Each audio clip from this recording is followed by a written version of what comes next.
Hey, Joe, what do you got for us tonight? Tonight, we are examining the life and death of Hee-Haw and Grand Ole Opry star David Stringbean Akeman. We'll cover his humble beginnings, his rise to fame, his decades-long career, and finally, his untimely, senseless murder.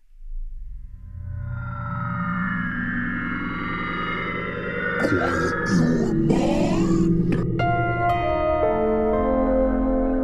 Ever since the Earth has circled the sun, there have been fantastic tales of wonder and mystery that the fate of heart dare not discuss. But three brave, uninformed souls have the brass to tackle every extraordinary happenstance, from the modern age to the dawn of Mantis.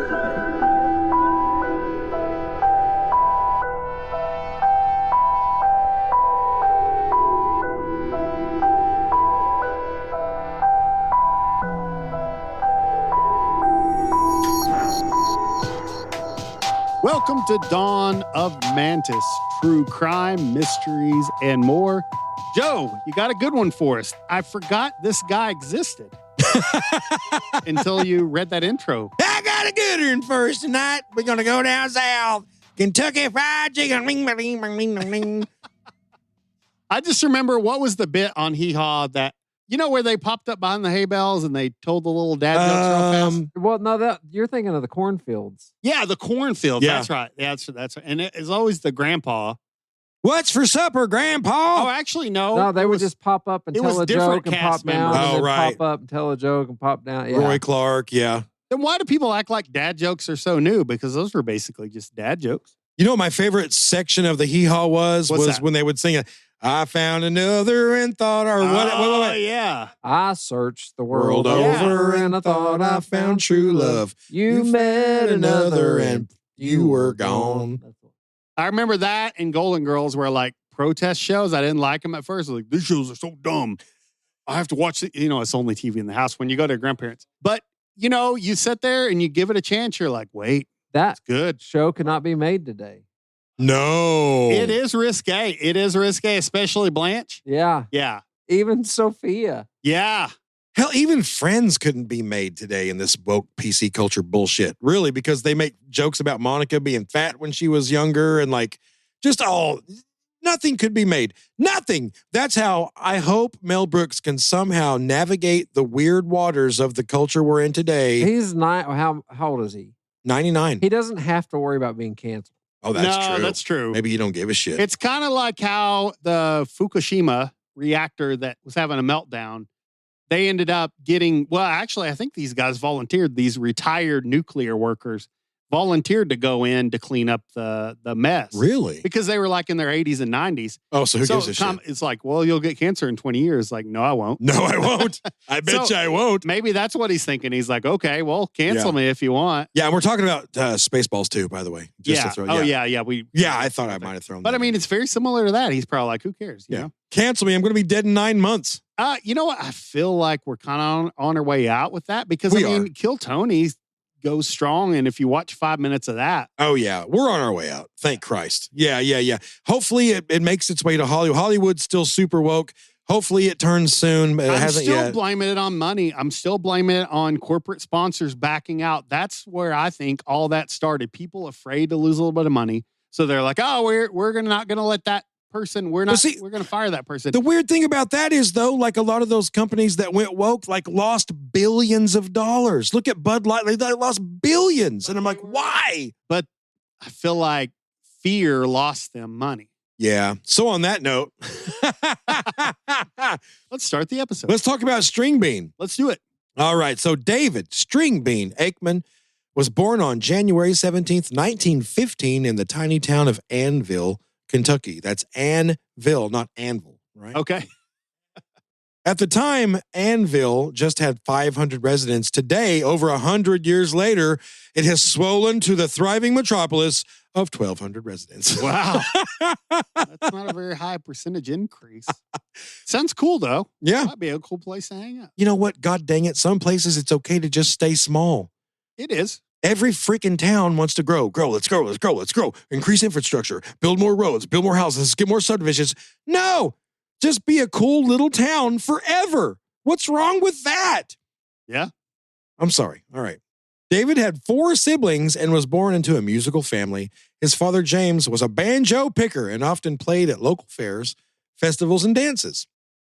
Little David was in awe of his dad's abilities and wanted to follow suit, doing his best to imitate his old man. Don't we all? Yeah. When he was in 6th grade, David dropped out of school to work full-time on the family farm, which was a common practice back in those days in the 20s. Yeah. In 1927, at age 12, David traded 2 of his prized Bantam chickens for an old banjo. 2 chickens got you a banjo. Yeah. Now listen here. I feel like that's probably a pretty nice banjo. I got an old banjo here. I'll either sell it to you for, what was it, 1927? For 9 cents? You know what? Or I think Bantam chickens aren't they pretty high quality? Yeah, but aren't they smaller too? Like maybe. They're smaller and they give smaller eggs, but maybe they're bougie in some sense. Maybe in the 20s, Bantam chickens were just bougie. We'll call the Dawn of Mantis hotline if you know that. We'll call that the We're Not Driven Enough to Look It Up Ourselves hotline. 4174 Mantis. Let us know what you know about Bantam chickens. I bet a brand new banjo in 1927 was like $1.20. I mean, come on. Inflation, am I right? So much cheaper back then. But you know what? They were handcrafted. So, I mean, it takes some time to do that. So hopefully they weren't $1.20. It's true. That's true. I don't know. The minute David had that banjo in his hands, it was over, Ivan. Yeah. Every spare minute he had, David was off somewhere picking that banjo. He soon followed directly in his father's footsteps and began playing shows throughout the area. David soon built a solid reputation throughout mid and eastern Kentucky as an accomplished musician. Now, this brings us to 1933, and America was in the midst of the Great Depression, a massive economic downturn following the Black Tuesday stock market crash of late 1929, in case you didn't know. In an attempt to improve the country's desperate financial situation, then-President Franklin D. Roosevelt instituted the New Deal. Right? What was that, Joey? So the New Deal was a series of federal programs, public work projects, financial reforms, and regulations. A few of these programs, one of them, most importantly, was the Public Works Administration, which funded large-scale infrastructure like dams, hospitals, schools, and bridges.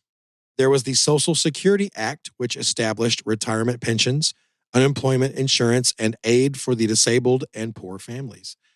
Another familiar one was the FDIC, which everyone knows that acronym. Yeah. Oh, yeah. The Federal Deposit Insurance Corporation. I don't know if I could have quoted it, but I know what it was. I couldn't have either before I read that. This insured bank deposits to restore trust in the banking system. So that's when all these commercials are like FDIC backed or whatever. Yeah. But the program closest to my heart, because my dad worked in this program in the late 30s. So go ahead. The CCC. You got it, my friend. The amazing. Civilian Conservation Corps. Yeah, my dad entered 37 or 38. My 20-year-old dad, or granddad technically, but...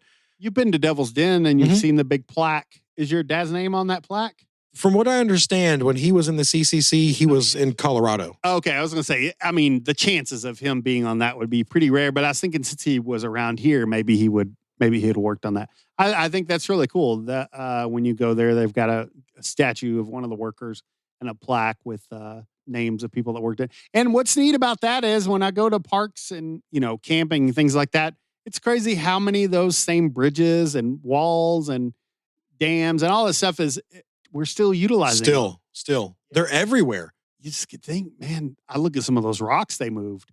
They had heavy equipment, but I imagine a lot of times they would get a rock in a place where, it was just off and they had to have 50 guys go over. And I think about that when I'm out there, whenever my son's kind of playing in the creek, I'm like, yeah, dudes stacked all this up like this. Yeah. From what I understand, the high school I graduated from and my daughter graduated from and my mom graduated from was built by the CCC. Oh, wow. That makes sense. Yeah. And so, yeah, it's super cool that my dad was in that. Yeah. From what I understand, he went up to Colorado and he had a scar on his right hand till the day he died. Obviously, that's how scars work. But the story behind that was they were in the barracks one night and they'd been drinking. They'd been out drinking and stuff.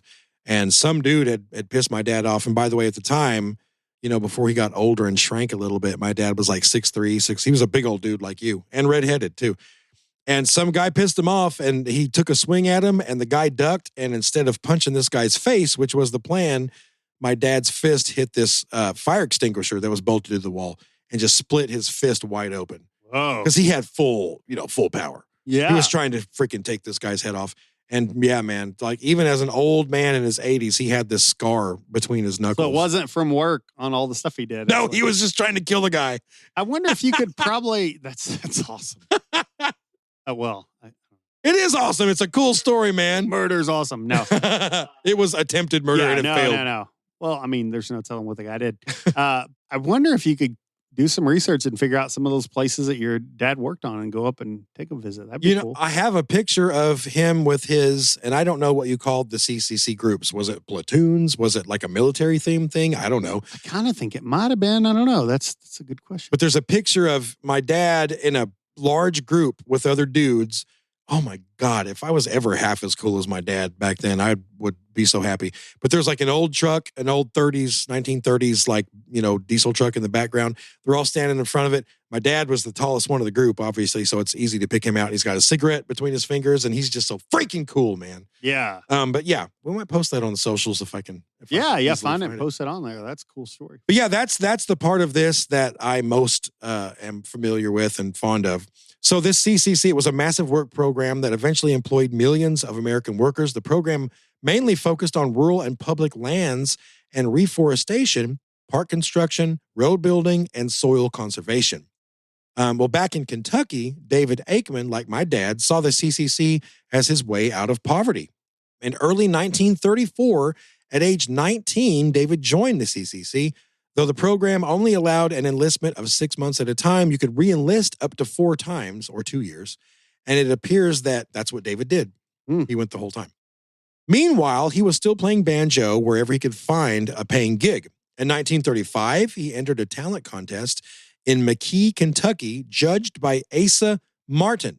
That's important because this guy was an old-time singer and guitarist who had made lots of records throughout the 20s and 30s. So David didn't win the contest, but he did impress Martin, who asked him to join his band, and David accepted. So he did not re-enlist with the CCC after that. So he did something better than winning the contest. Yeah, he actually did. He got himself out of the CCC, which I guarantee was hard work, as we said before. Oh, for sure, man. Awesome. Good for him. Yeah, so this is how he eventually got the nickname Stringbean, because David, he was a tall, wiry fella. And one night, while introducing the band, Asa Martin forgot David's name, so he just kind of as a lark introduced him as Stringbean. And David liked it, kept the name for the rest of his life. Cool. Crazy, huh? Yeah, that's cool.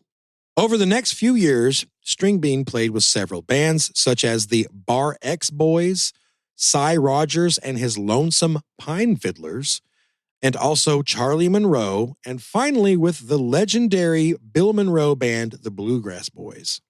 Wow. So the Monroes weren't related? Not that I know of. Okay.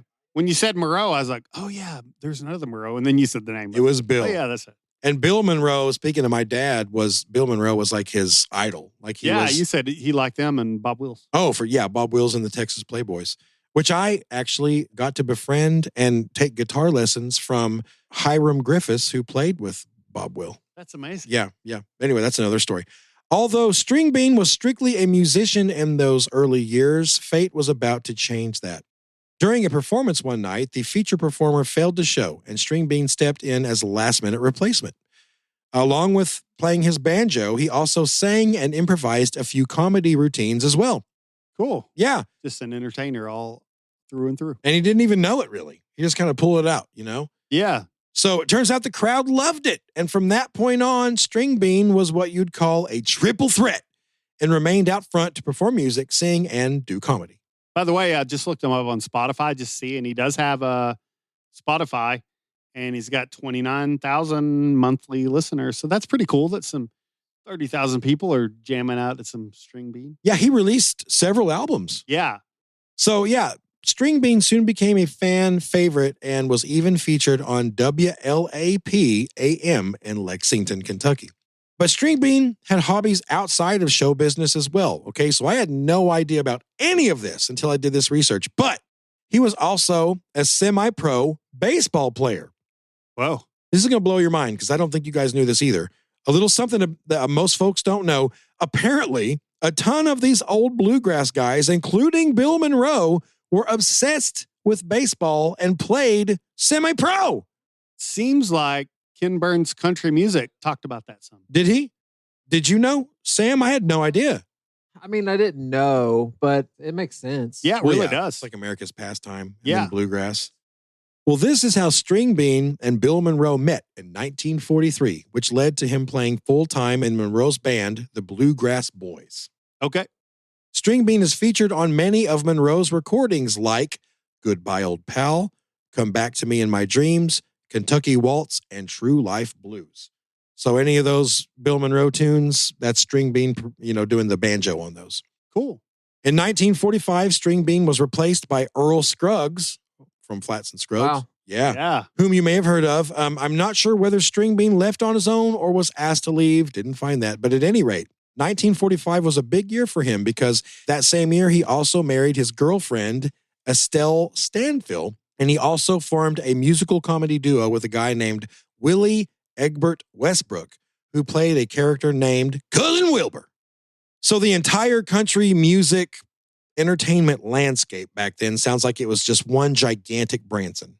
Yeah. Yeah. It was just one huge Branson where if you take a guy... Well, I mean, this area, you'd say Branson. I mean, over there, you say Nashville, though. Well, true. Yeah. You just, you put a guy in like, I don't know, a silly hat and he's playing the banjo and it's like wholesome, that family comedy shit that Branson's built on. Yeah. And at this point, just from watching that documentary, I'm not smart enough to know this on my own, but this was old-timey music. Oh, yeah. It was throwback. And to us, it's like, well, it feels like this is the first time they'd been playing it, but they ended up playing back stuff that they heard when they were a kid. But then you had like Honky Tonk, which kind of came a little bit later, but that was like the competitor. It's like crazy how they talk about all the different roots that within country, the different genres. And I think even at this point, they didn't even call it country music. It was old-timey or bluegrass or something. Yes. Yeah. And so, okay, in that vein, Sam, can we play one of these old tunes? I'd love to hear one. Let's play a few seconds. I've got several listed here. I'm just going to pick one. Let's do Goodbye Old Pal, Bill Monroe. Let's just do the first little bit of that just to give folks a little taste of, obviously, we grew up with this. We're all older. We had old fathers. My father was my grandfather, who was very old. And so I was raised on Flats and Scruggs and Bill Monroe and Chet Atkins and Freddie Fender and, just all these older musicians. I honestly remember being a teenager and actually preteen and listening to Sons of the Pioneers. I had a tape of Sons of the Pioneers, Water, and I'm talking old 20s, 30s music. And I listened to it unironically, like I enjoyed it. You know what I mean? Yeah. Because I was raised on that stuff. So yeah, let's do a little bit of Bill Monroe, Goodbye Old Pal.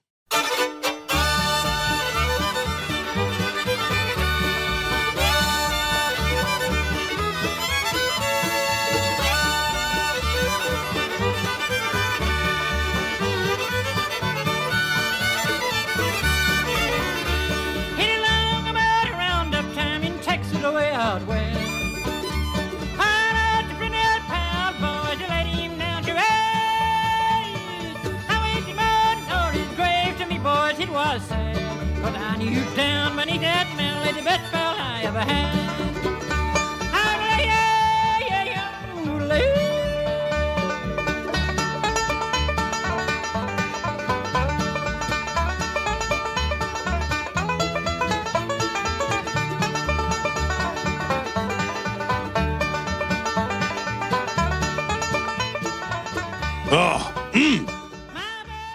All right, Sam, since you're such the guitarist that you are, you're excellent. Have you ever played banjo?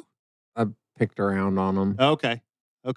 I know you played some mandolin, but you play banjo? I got 3 mandolins. I haven't never messed with banjo. Yeah. It's like open G or something like that. Yeah. Open E. I can't even think what it is. I think that top small, shorter string is based in G. Oh, okay. If I remember right. Yeah. But it's been a while. Oh, that right there. Man, you guys. That takes me back. Oh, yeah, for sure. Golly, my dad playing that stuff all the time. Like I said, my dad, He could play anything with strings, but his favorite instrument was the mandolin, which we didn't hear in that. But man, he just loved Bill Monroe. And Bill Monroe's voice, like iconic. It just feels real. Yes. I can't put words into it, but it feels like whatever emotion they're trying to convey, they're definitely conveying it. Yeah. That's what I love about all that stuff. So this time was also around the same time Stringbean and Cousin Wilbur were invited to perform on the Grand Ole Opry. And Stringbean soon became a regular. Some accounts claim he joined in 1942, others in 46. Who knows? I found several of each. He often performed alongside Grandpa Jones, and the two became very close. Stringbean also became the protege of Uncle Dave Macon. He was real outgoing and told jokes before songs and stuff like that. That totally makes sense. Good job. And he had been on the Opry since like the early 50s. Did you just tell yourself good job? No, I'm telling him good job for confirming what I said earlier. Oh, okay. Well, it actually is thanking myself, I guess. Good job, Ivan. Thanks for giving me props. Thanks for supporting my ideas. You're right. It was very much self-congratulatory. We'll allow it. It was well-deserved, my friend. Good job, me. I love it. Well, by this time, Stringbean had adopted his famous bizarre stage costume. Let's talk about this. If you Google this guy, you're probably going to see him dressed in a long nightshirt tucked into a short pair of pants, a look that accentuated his already long, skinny frame.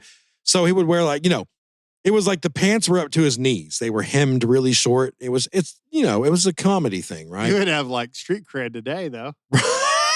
He busted a sack before anybody did, yo. He really did.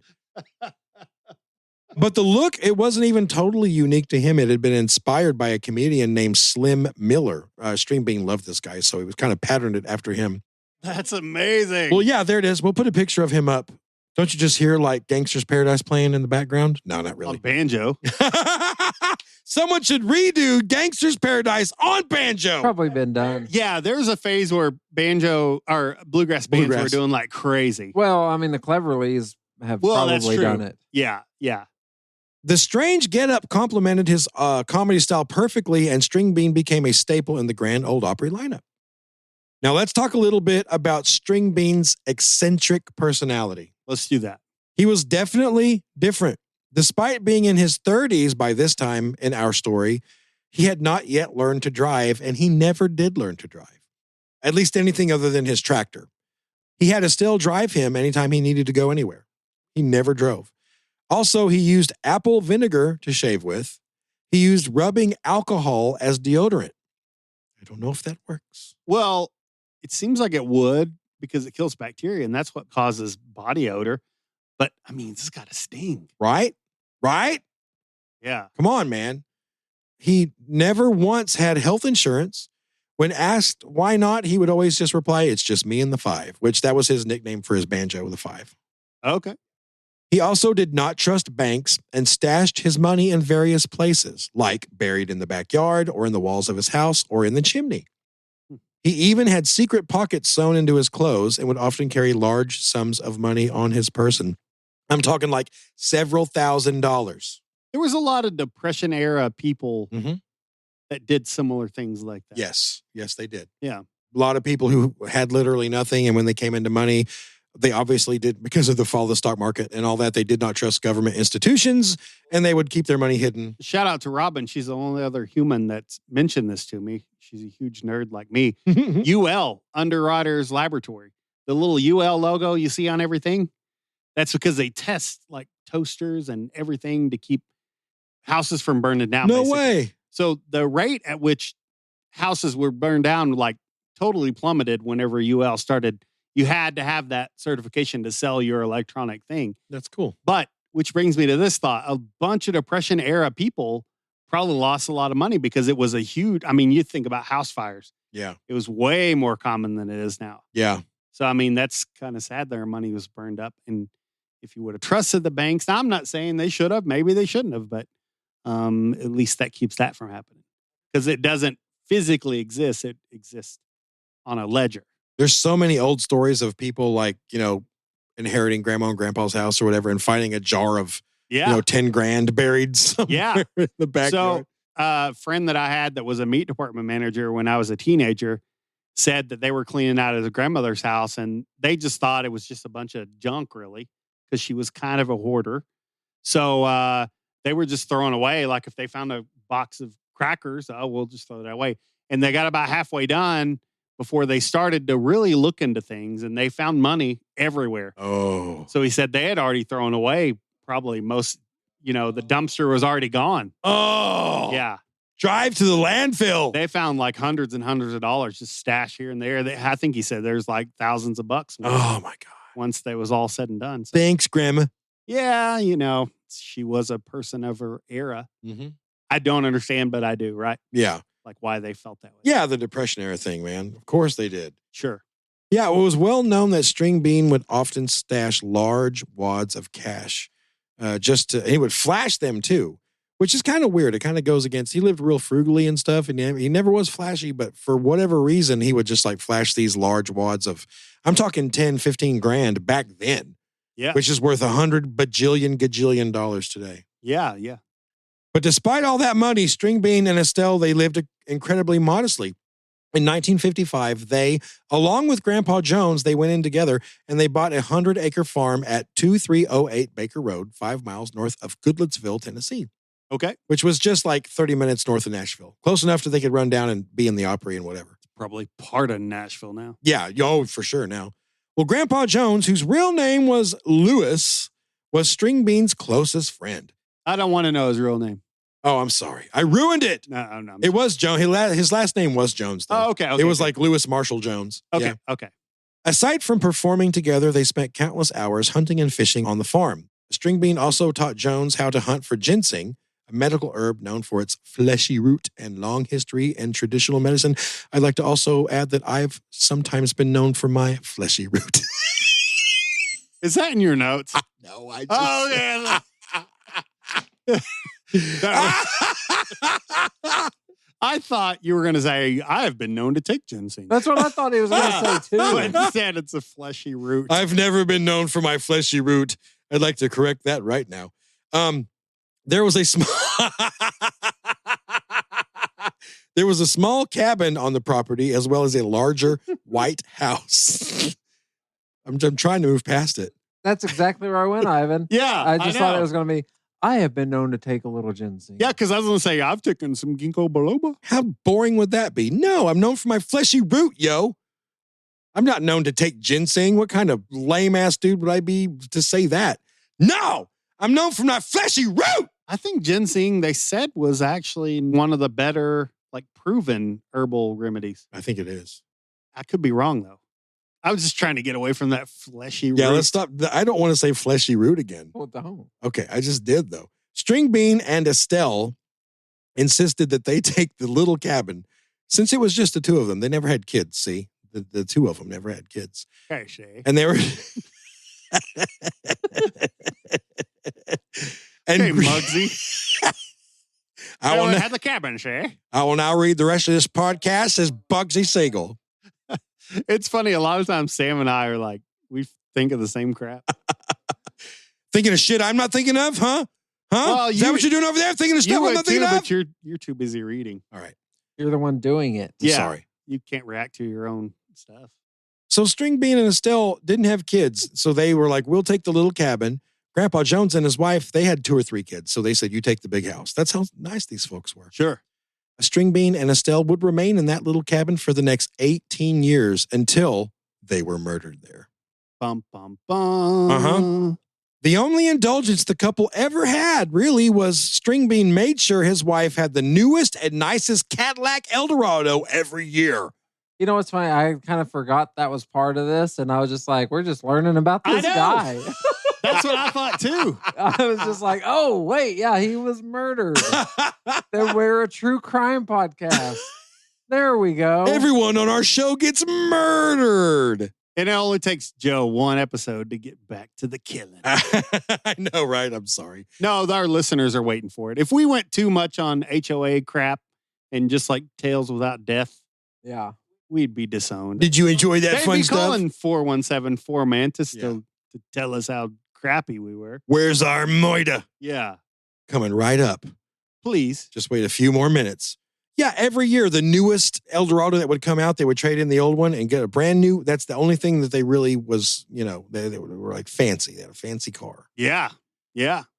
On second thought, though, the Cadillac, it was fancy, but it kind of was a necessity because they wrote it off for tax time. Like, they had an old station wagon as well that they would drive just to go to the grocery store and to do whatever. But anything business related, like driving to the Opry or driving to the Hee-Haw set or tour, was the Cadillac. I'm going to say, like, I'll support that. I mean, if you're going to travel to play music, buy yourself a Cadillac. That thing will float you all the way there. Buddy Holly bought a brand new 58 Impala or Bel Air. Yeah. So in just one trip alone, this is why they didn't need a jalopy. In one trip alone, the couple drove 15,000 miles, performed in 37 states and in 5 Canadian provinces. They even drove up to Canada. Do not adjust your set. Yeah, I don't know what happened there. I couldn't say provinces. Let's just leave it. No, it's okay. It's not a thing we say a lot. So yeah, the new Caddy was used for business purposes. You can't drive a jalopy all that way. And, No. You know what I mean? So even that was kind of maybe a necessity. Once, as Stringbean was standing on the sidewalk after a performance at the Grand Ole Opry, a group of fellow performers approached him and informed him that they felt like they weren't getting paid enough. And they wanted him to join them in demanding more money. Okay. As they pled their case to him, Estelle pulled up in the couple's brand new Caddy to pick Stringbean up. He pointed to the car and he said, "Y'all, I was walking when I first got here." And then he got in the Caddy and they drove off. So basically, be thankful for what you have. That's what he said in a roundabout way. You know what I mean? Yeah. I wonder if you were to look into how much they were being paid, if they were, in fact, being underpaid. Right, because it is a possibility that they could have been like, the Grand Ole Opry itself may have been netting hundreds of thousands or millions, and if they were paying their performers peanuts, even if those peanuts were enough to buy a new Caddy, maybe you deserve more. Who knows? Yeah, but I do like the sentiment, like, be thankful for what you have. That's true. So, yeah. Yeah. Oh, there's a good saying. It really hits me like right in the feels, as they say. Okay. There's a saying that you already have the thing that you once thought was going to make you happy. Oh, yeah. So just think back and think back in your life. It may be years back, but I guarantee you there was this thing. Oh, my God, if I can just marry this guy or gal, or if I can just get this car or this job, or if we can just move into this house, I'll be happy. You probably already have that. That's probably already in your past. That's true. And then that thing you're all stressed about, like, oh, if I can just get past this, if I can get past doing this thing or doing this presentation, or, oh, we got to sign papers on this. And what if something happens, you're already past that too. Yeah. There's so many things. Just be thankful for that, man. For sure. There's always the next thing, I understand, but man, you've already came through so much, listener. Yeah, you have. You have arrived. That's a good thing to think about. Well, through the end of the 1950s and through the 60s, Stringbean continued his regular performances on the Grand Ole Opry and continued touring whenever he could. He also recorded 7 albums, some of them producing hits like Chewing Gum and I Wonder Where Wanda Went. With the success of these songs and his career and everything, all this stuff, came more and more money. But like we said, Stringbean lived a modest, frugal lifestyle throughout his life. As the 60s came to a close, his fame was at an all-time high, but it was about to get even higher. Can you take me higher? You joined Creed? He became the banjo player for Creed. He was about to go from a well-known country performer to a household name, all because of one TV show. Ivan, guess what it is? MASH. No. No, it was the corn thing. Oh, you know what it is. I forgot the name of it. I really did. Hee-Haw. Hee-Haw. The corn thing. Yeah. I forgot the name of it. I just said it a little bit ago. You did. You got me on tape. You cheeky we monkey. Record this on tape. You got me on reel to reel. Because you put me on the pressure of having to know it. Made me forget sorry. it. No, it's okay. I'm not stressed. I promise. Man, I'm sure glad I'm over that. But yeah, Hee-Haw. Hee-Haw. So, Hee-Haw debuted on June 15th, 1969 on the CBS network. It was created by Frank Pepiot, as another last name I don't know, and John Aylesworth, modeled loosely after the hit show Rowan and Martin's Laugh-In. Oh, I kind of remember that one a little bit. know that I one. never watched that one a lot, but that show's referenced a lot. It Laughing is. must have been pretty revolutionary. It was. So for those who don't know, it was a musical variety show with comedy skits, rural humor, and musical performances. Sounds like SNL. Yeah, very much so. Hee-Haw kind of patterned themselves after that, but with kind of like a country rural twist. Sure. It was hosted by country music legends Roy Clark and Buck Owens. One of the best guitarists. Well, I mean, Oh, Roy Clark, Jesus Christ. yeah. He does not get the credit he deserves No. as a guitarist. I mean, he was I think of him and Jerry Reed a lot because Mhm. phenomenal and just seems like they're not mentioned enough. Of course, if you go online and you look them up on YouTube, they are mentioned a lot. But Yeah. I don't know. I guess just an everyday passing live, so Eric Clapton. It's like, okay, yeah, but I don't know. Roy Clark, oddly enough, is probably more well known for his banjo picking. That's true. If you Google, was it The Odd Couple? Was it that TV show he was on? Roy Yeah, Clark? yeah, I think so. Sam showed us that. Oh my God, that was amazing. Yeah, a few Just go years look ago. that up. Yeah. Check it out. Anyway, Hee-Haw also featured, other than Roy Clark and Buck Owens, it featured, and for those of you, especially in your 40s or older, like us, Minnie Pearl, you'll know these names, Junior Samples, Yeah. Grandpa Jones, and then, of course, Stringbean. I have to talk about something that happened at work, and I loved it. I thought it was the greatest thing ever, but my coworkers, who some of them were older than me, didn't get it. But we had this, she was like a TA, teacher's aide. She was quite old, in her 80s. Every year at school, we have a teacher appreciation week. So our principals and stuff feed us really well, and they bring in like a bunch of food catered, and they give us cookies throughout the day. And sometimes they'll bring us a Sonic drink. And it's a nice week to be a teacher because they treat us really well. Well, this teacher's aide said, hey, on Friday, we have a celebrity coming to hang out with you guys and perform for you guys. And I thought, I wonder what celebrity would come to our little town or whatever. But you know what? She dressed up like Minnie Pearl. She had the hat with the little tag. And Oh my God. she had the dress on, and she stood up there and told jokes. And it was the greatest thing ever because I'd watched Hee-Haw like crazy. Oh, for sure. And I clapped and laughed, and I wanted her to know that I appreciate it so much. It was really cool. But like I said, a lot of my coworkers, who's this? You know who that is? Who's this old gal? Now, rest in peace. She's no longer with us, but Right. it was a really neat thing that she would, be brave to do that because there were like 30 of us in there, It's Yeah. like, I don't know. I just thought it was really cool. And she had a whole routine planned and did the jokes and everything. That is really cool, man. It was cool. So I wanted that to be out there in the ether. I wanted to tell that for anyone out there just to hear that tale. That's just for me. But I hope you guys enjoyed that little story. Her name was Yvonne, and she was awesome. That's cool, man. Yeah, it was really cool. It was like one of my first few years to teach. Oh, really? Yeah, it really was. Yeah, Oh, that's cool, man. Well, good on her for that. yeah, it was That's really cool. It was cool. So that's awesome. So yeah, Minnie Pearl, I don't know if y'all, if you don't have any idea what we're talking about, if you don't have like this nostalgic connection to it, hopefully the story is still interesting. Maybe go back and watch some old I feel Hee-Haw. like if they're our listeners, most of them get it probably. I hope so. And the ones that don't are leaning in, listening, and learning about it. That's why I love our listeners. There you go. Me too. I love you too. I said it first, though. I love you more, though. I'll prove Ah. it. I'll prove it. Where do you live? I'll prove it. The show hit the ground running and was popular from its earliest episodes, and unsurprisingly, Stringbean soon emerged as a crowd favorite. In one popular skit, he portrayed a scarecrow standing in a cornfield, greeting viewers with a dry one-liner before a mischievous crow interrupted him. Their "you wasn't gone" exchange became a recurring comedy highlight. He would also perform old-time banjo tunes like Run, Little Rabbit, Run, or Make the World Go Away with a tongue-in-cheek flair, exaggerating his rustic persona. There's actually a clip, if you look up Make the World Go Away, Stringbean starts singing that song, Make the World Go Away, and he's surrounded by, a lot of his other Hee-Haw contemporaries. Is that the Eddie Arnold song? Make the world go away. As he sings it, like everyone disappears. Oh, okay. And so he's like, where'd everybody go? You know what I mean? So Man, that's he just Marvel Endgamed everybody. Very good. He did that, 50 years before? Yeah. Stringbean's reserved, slow-paced delivery, often staring down the camera or breaking the fourth wall, lent a subtle humor that contrasted with other poppier bits.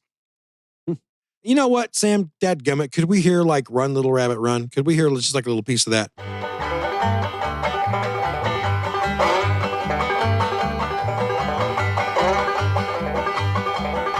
Well, rabbit in a pea patch picking up peas. Get away, rabbit, get away, please. Run, little rabbit, run, run, run, little rabbit, run. Run, little rabbit, run, run. Young corner man, a big shotgun. Run, little rabbit, run.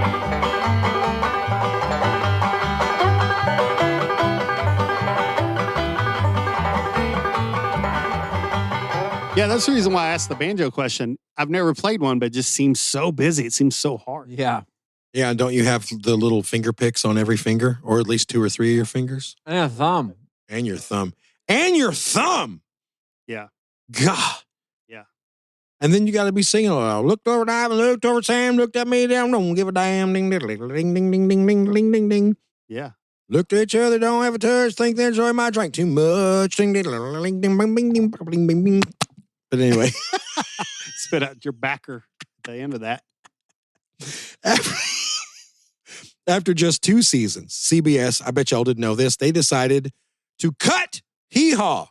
I did because I toured the Grand Ole Opry. Well, God dang it. Where'd it go? Thanks for pissing in my I'll tell you.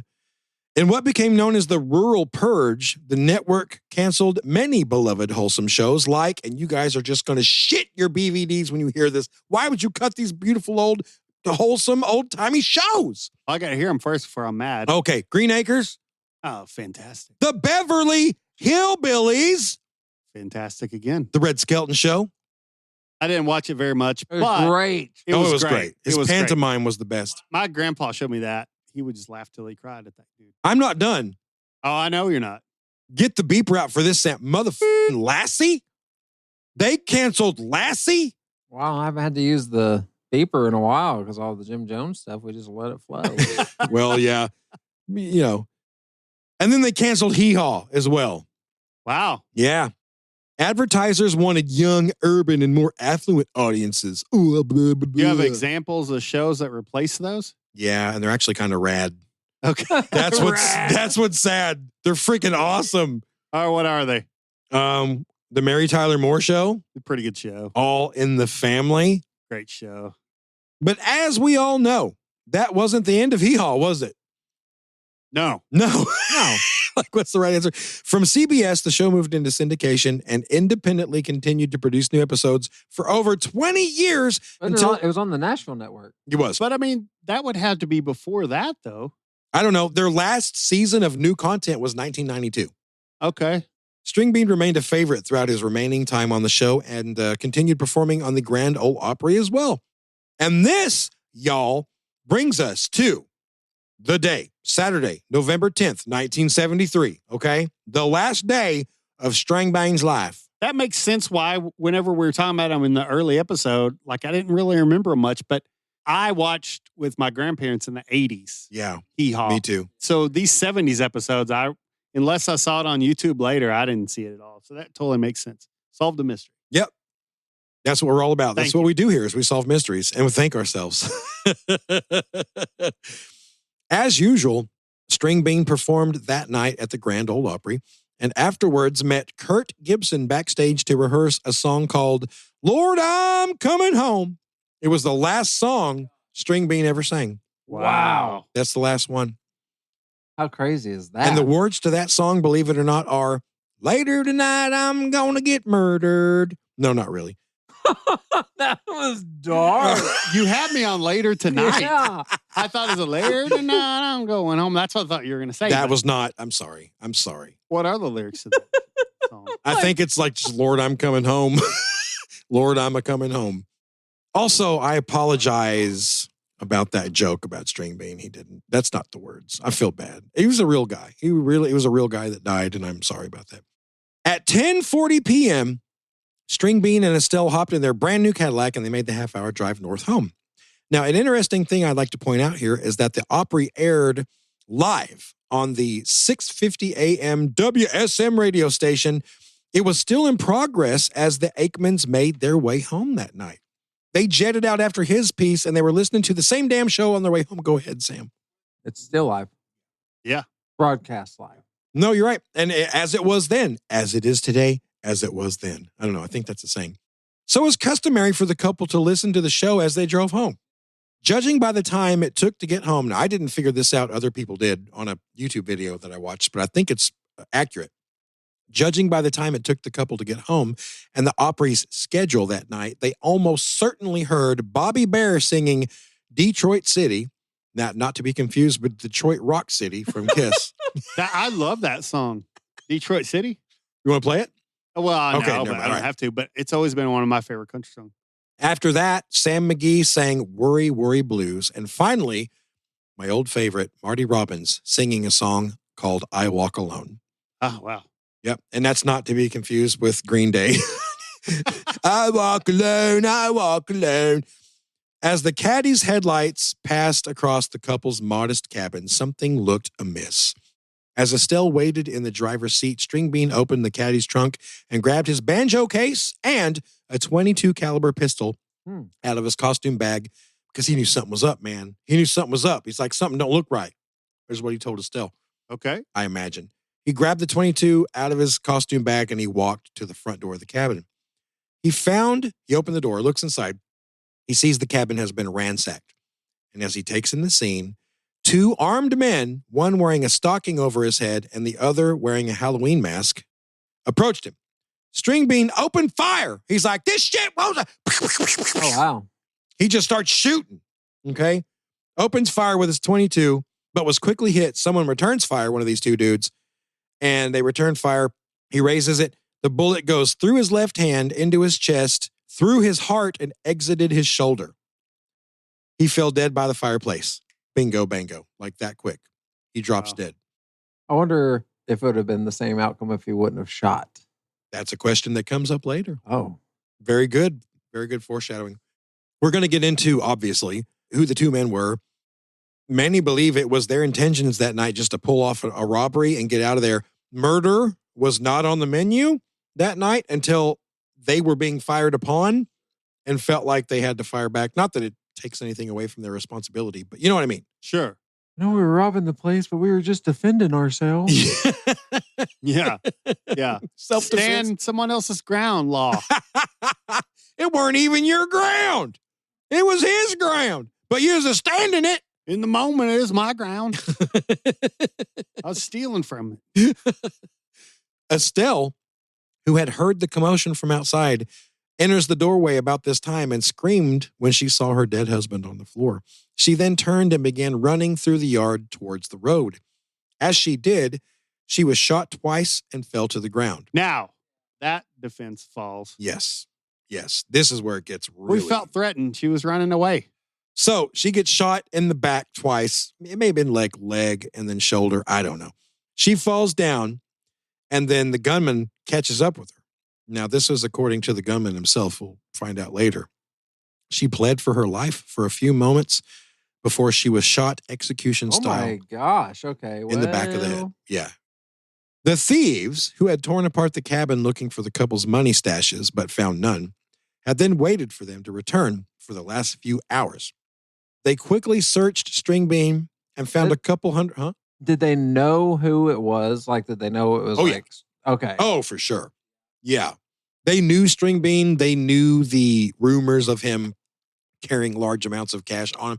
They knew the rumors of him stashing money in his house. Okay. Yeah, we'll get to that too. Yeah. Sorry. No. It's a valid question. Yeah. After they killed Stringbean, they searched him. They found a few couple $100 in the front pocket before grabbing his bag, and then Estelle's purse, and then a few of the couple's guns. I think they also took like a watch and a chainsaw, just some random stuff. So they grabbed these few items before leaving, and they take Estelle's station wagon. I don't know why they didn't take the brand new fancy Cadillac. They took the station wagon. Maybe to be a little more indiscreet. There you go. Okay. The following morning, Grandpa Jones got up early to go hunting with Stringbean. They'd already had this planned. Oh. I know, right? I know. Grandpa Jones, man, that sweet old bastard. He's the one who found the bodies. It's That's exactly how I was going to put it. But yeah, that's the sentiment without the tea kettling. And the calling him a sweet old bastard. So sorry. I meant that in the best way. Yeah. My daddy was a sweet old bastard. A good enough eulogy, Joe. Sit down. Like, I meant it in a sweet way. I would never say that. I shouldn't have said that. The following morning, Grandpa Jones. Wait. You cannot read gotta that like that. All right, hold on. pause for station identification. He made the short drive over to the Akeman's cabin, but knew something was wrong before he even got to the house. It was about 6 a.m., and despite it being a chilly November morning in Tennessee, there was no smoke rising from the chimney of the little cabin. Right? Something's wrong. Then, as Jones wound down the driveway near the house, he discovered Estelle's frost-covered body. He then stepped into the little cabin's front door and saw his best friend lying dead face up in the floor of the living room in front of the fireplace. It was then that he realized that Akeman's radio was still on and playing AM 650 WSM, the same station the Grand Ole Opry aired on, which meant the Opry was playing in the house the previous night as the Akemans were murdered. Isn't that bizarre? Wow, that's real bizarre. Jones rushed over to the telephone to call police, but the line had been cut. So he raced back to his house, which, as I understand it, was like 2 miles away or so, where he and his wife, Ramona, telephoned the police. After that, they drove out to the intersection of Baker Station Road and US 41 to meet the police to guide them back to Stringbean's cabin and, just to help them get there faster. The first to show up was the Tennessee Highway Patrol, but as word of the murders quickly spread, more and more people arrived. Country legend Roy Acuff was among the very first people to arrive. You can look up pictures of this. If you look up like Stringbean murder scene, Roy Acuff is out there, one of the first guys. And Grandpa Jones, it was bizarre, meeting the police, as they showed up. The detectives, Sherman Nickens, Tommy Jacobs, and an officer named Bobby Green arrived to start processing the scene. When the funeral director came to pick up the bodies, Detective Nickens sent an officer with him back to the funeral home because although they had not yet located it, he knew both Stringbean and Estelle, more than likely, had a large amount of cash stashed on them somewhere. Yeah. Not long after arriving, it was confirmed. Stringbean had $3,182 in a hidden pouch sewn in his overalls. Estelle had $2,150 stuffed in her bra. Yes, my friends, $5,332. That's the equivalent of nearly $40,000 today. Man, they walking around like Floyd Money Mayweather. You're right. For sure. Golly. They were. Dr. T.E. Simpkins then performed the autopsies and concluded that both had been killed shortly before midnight the previous day. With the common knowledge of the Akemans' unorthodox methods of money storage and the fact that several guns, boxes of ammo, some watches, and a chainsaw were missing, robbery was the obvious motive. But why did they wait till they got home? Because they were carrying the... Yeah, because they didn't find enough to satisfy them in the cabin. So they, that's when the two guys were like, hey, they supposedly got thousands of dollars on them at all times. Let's just wait till they get home, hold them up and steal that. But they didn't know Stringbean was just going to go all Scarface on them. But if you're the type of person that would hide all that money in your house, you're probably the type of person that would defend it too. Probably. I wasn't even saying that to be funny, but... No, you're right. You're right. Well, it turns out it would only take a few days for the prime suspects to be found because they were freaking idiots. I'll say that. Yeah, I already knew that. On November 14th, just 4 days after the murders, a local crook named Felix Elliott called prosecutor Tom Shriver in hopes of trading some information for leniency on an upcoming sentence. The information was this. Here goes. He claimed that a week or so earlier, 3 cousins named Doug, John, and Roy Brown from nearby Greenbrier had asked him if he wanted to join them in robbing the home of Stringbean Akeman. So they were just like, we're going to go rob Stringbean. You want to go with us? He declined their offer. And soon, yet another member of the Brown family. What? This is why. He's like, no, I'm going to decline this because I'm going to use this as leverage to get out of that other thing. I wonder if he thought that far ahead. That'd be pretty smart for a criminal. 3D chess for Felix. 4D chess. 4D chess. Chess is already in 3D. Double D chess. That double D chess is my favorite. So another member of the Brown family, 17-year-old Jimmy Brown, would also verify his cousins had spoken to him about robbing Stringbean. The cousins were arrested, but at that early stage of the investigation, it was just word of mouth, really. There was no evidence. And based on that, they soon had to be released. Directly after that, John Brown, not the guy from whom which the college is named after, but just some low-life piece of shit, John Brown, traded his Buick in for a different car and then fled to Detroit, Michigan, which couldn't have looked more suspicious. I'm glad you cleared that up. I know. You mean the religious guy? The slavery abolitionist guy? No. In 1973 in Tennessee? No. Different guy. I know. I should give our listeners more credit. No, it's good. In the meantime, a cash reward, part of which had been donated by Roy Clark, Wow. had been name dropped in the story. Yeah, let's name drop away. This is interesting. I almost said this is fun. It's not fun. Had been posted for information leading to the arrest of the person or people who had killed the Akemans. Immediately after, police received a call from a guy, and we're going through a lot of guys here. This guy's name is James Morris, okay? Okay. James Morris worked with a guy named Doug Brown, okay? Got it. That's one of the Browns, one of the Brown cousins that was in on this at American Marine Company, and they both also worked with a guy named William Downey, okay? Has everybody got that? I'm taking notes. Morris claimed Downey had told him that Doug had been bragging about going to the Grand Ole Opry star's house and robbing him. Yep. Okay? When detectives contacted Downey, he verified this and added that after the murders, Doug had asked him if he would provide an alibi. So he called him, I just killed Stringbean. Would you say I was somewhere else on that particular night? Downey then said he would cooperate in any way he could with the police, who promptly put a wire on him. They asked him if he could get Doug to talk about the murders again. So in just a few days, a few conversations later, they got their recording. Wow. Yeah. And I never heard it. I don't know what happened to it. I don't know if it was played in court, but supposedly they got Doug on tape recording on wire talking about killing Stringbean. At the same time, the case against 22-year-old cousins John and Doug Brown continued to build. John's Buick was identified by several witnesses as having been parked near the Akeman's drive that night. Bonnie Duff, the 17-year-old girlfriend of one of the cousins, identified the missing pillowcase from the Akeman's home, which had been used as a sack to carry out the stolen loot. Then another co-worker from American Marine named Jack Holt, after some strong encouragement, so he was on the hook for going to jail for shipping some stolen motorcycles to Arkansas. Yeah. And they were like, hey, if you tell us some shit about this, maybe we won't prosecute you. Anyway. Yeah.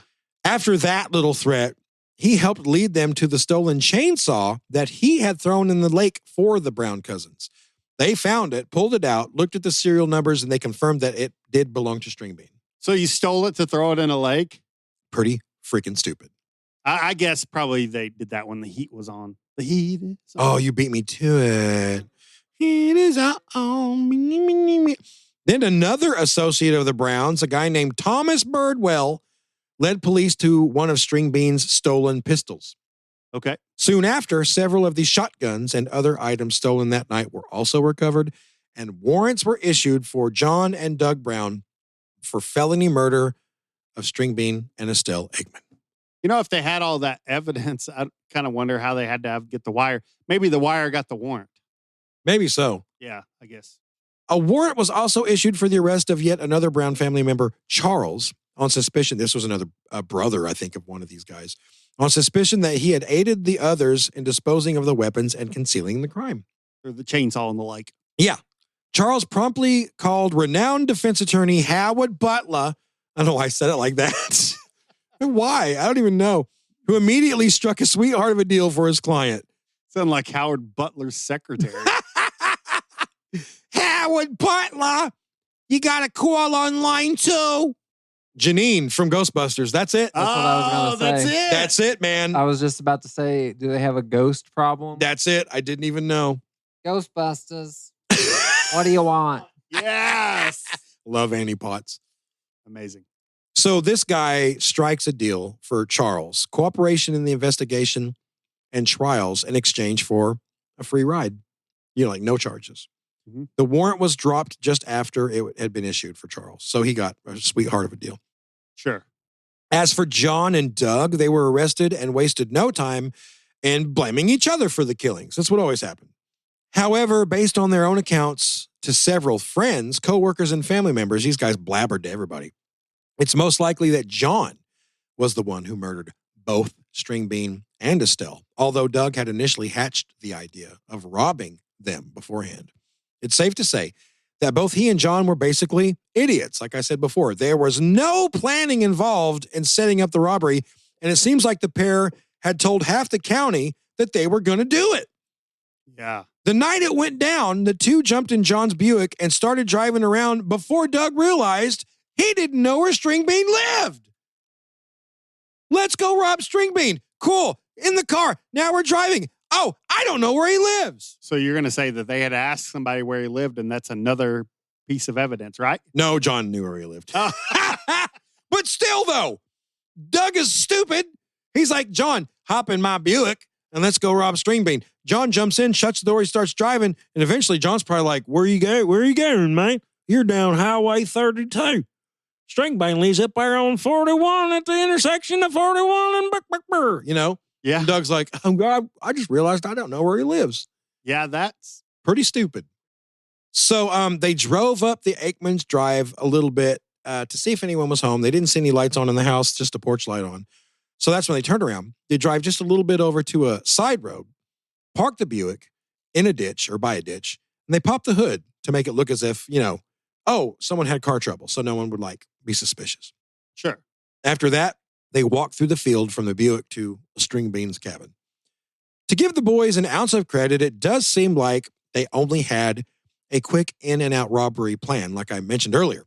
Doug hoped to find a ton of cash hidden somewhere and bail before anyone got home. But the thing is, they didn't find any cash. That's when the pair decided to wait and hide until the couple showed up and then rob them for the cash and then take There it. had to be money there, though. There was. They just freaking idiots and didn't find it. The cops found shitloads of money later. I think they were just, they ransacked it, but they weren't really looking. I think Yeah. they were just going around just knocking things over. Oh, they didn't think of it, but I think they were more waiting on them to get there and wasting their time. sure. Which an odd thought is, if they would have found money, if it wouldn't have been hid so well, they probably would have saved their lives. Yeah. I can honestly say I think if they would have found even a couple grand, they would have been giddy and just took off. Which, I mean, I don't know why I say that, but I just think about things like that on cases like these. But like Sam said, they were just like, where's the car? Look under that boot.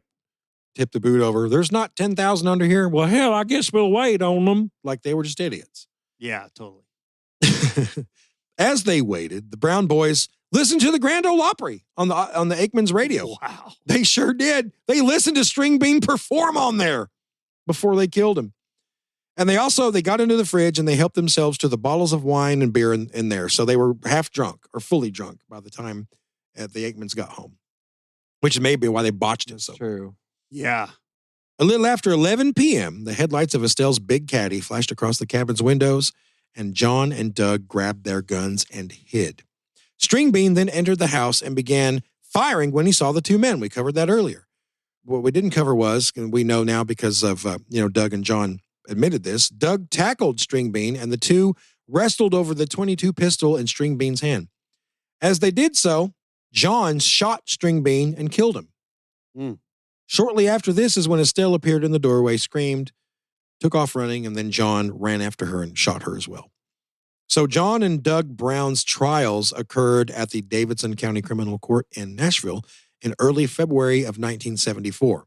They were both convicted of first-degree murder, felony murder, armed burglary, and theft, and they both received a life sentence.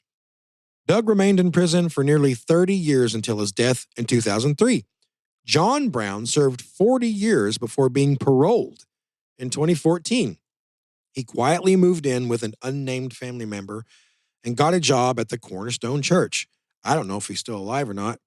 I poked around a little bit on that. I didn't go too deep, but he may be alive, maybe not. Probably not, right? He'd be pretty damn old by now. Yeah.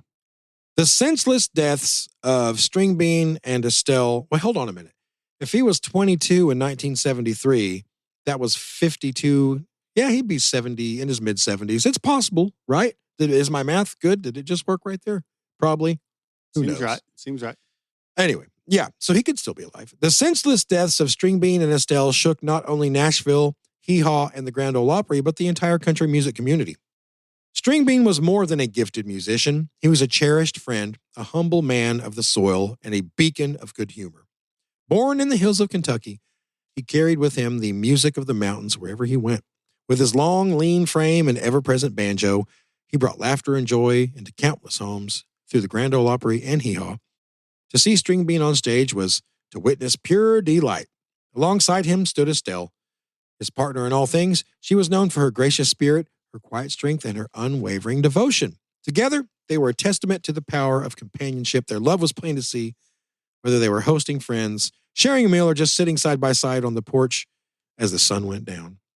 They never put on airs. Fame did not change them. They were country people in the best sense, honest, loyal, and content with a simple life. So rest in peace, Stringbean Akeman and Estelle Akeman. Yeah, I just kind of feel like they were kind of hiding in there, and they kind of took the role. We joked about it earlier, but they kind of took the role that like hunkered down, almost like defending their territory, which it wasn't theirs. And then he comes in and shoots, and then all that ensues. I'm not trying to defend what they did, but I can kind of piece it together in my brain what happened. Sad story though. It's weird because I feel like maybe John wasn't out to kill that night, but it seems like once he killed Stringbean, like everything with Estelle was absolutely you said unnecessary. they've been into the wine and all that. That too, yeah. They were drunk. There's a factor there. Sure. Amplified what they would have done. Yeah. I do like the fact that I thought you were going to say when you're reading some of that, they're trying to figure out who did what. And I thought you were going to say one person served life and one person served like 20 years or 10 years or 5 years. Because I kind of figure you go to someone's house, you're armed, you're looking through stuff, you had time to leave, you knew they were coming, you could have ran out the back door, but you didn't. So I'm glad that it ended up like you said, like, oh, well, they didn't intend to do that, or one of them didn't. I mean, obviously they knew what they signed up for. Yep. Other people they tried to recruit said no. Yep. Good on them. Mm-hmm. So I'm glad they were stupid enough to do that, or this could have been an unsolved thing, which I really think this would have been solved either way. And if they hadn't have just hunted down Estelle out in the front yard and executed her, they may have even could have gotten off with a self-defense thing. Even if you can't self-defend if you're robbing someone's house, you're fair game. Sure, yeah. But it would have looked better upon them.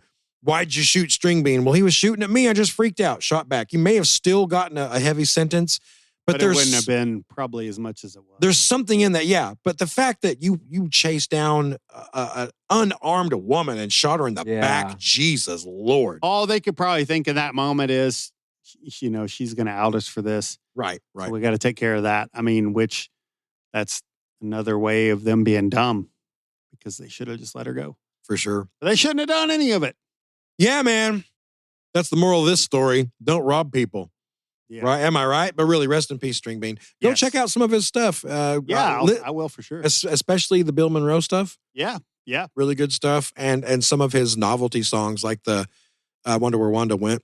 I'm going to watch some Hee-Haw clips. Yeah, go watch Hee-Haw for the love of God, too. I didn't get to live that era. No, we came a little bit after, didn't we? Yep. But we watched reruns with our pappies. That's right. With our peepaws. That's right.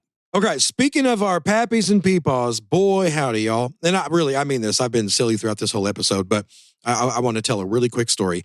So let's go back to a couple weeks ago. I'm sitting at work, and I get a voice message memo, right, text from my aunt. And all it said was Happy Father's Day. I think it was on or right before Father's Day. It's a voice memo. I hit play, and really quickly, we talked about my dad earlier in the episode. He passed away in 2001, so I haven't heard his voice in almost 25 years, and definitely haven't heard him sing and play guitar. He was a musician. I've talked about that on other episodes, but he was a great musician, really great singer. He could tear up a fiddle, a banjo, a guitar, a mandolin, almost anything with strings. And so I'm just sitting at my desk at work, and she sends me this voice memo.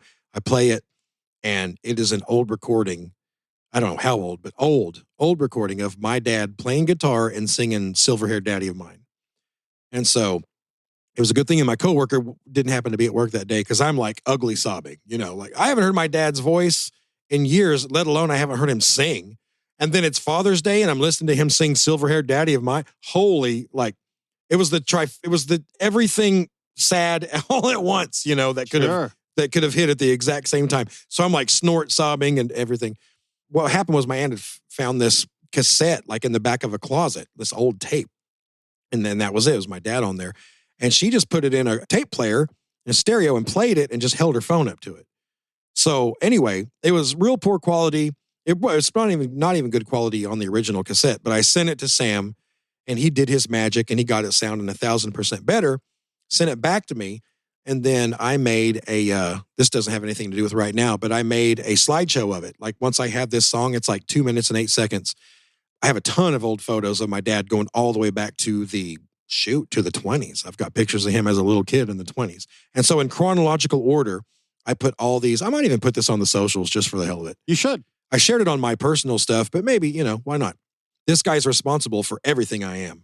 My sense of humor, my love of music, cars, old-timey stuff, like whatever I am, he's responsible for. Anything good about me, him and my mom, they're 100% responsible for. But anyway, so I put all these pictures in chronological order all the way from the early 20s up to right before he died. There's a lot of pictures of me with him together and stuff. So I might share that to the socials. So yeah, my dad introduced me to Hee-Haw. We grew up on Hee-Haw along with all this old-timey music and stuff like I mentioned earlier. So yeah, we're going to close the episode with my dad, Earl F. Hall Sr., playing guitar and singing Silver-Haired Daddy of Mine. So we thank you for listening to us again. And I couldn't think of this is such an appropriate episode for this. And so we'll leave you with this and hope you guys enjoy it as much as I do. Good night.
And bring back the gold.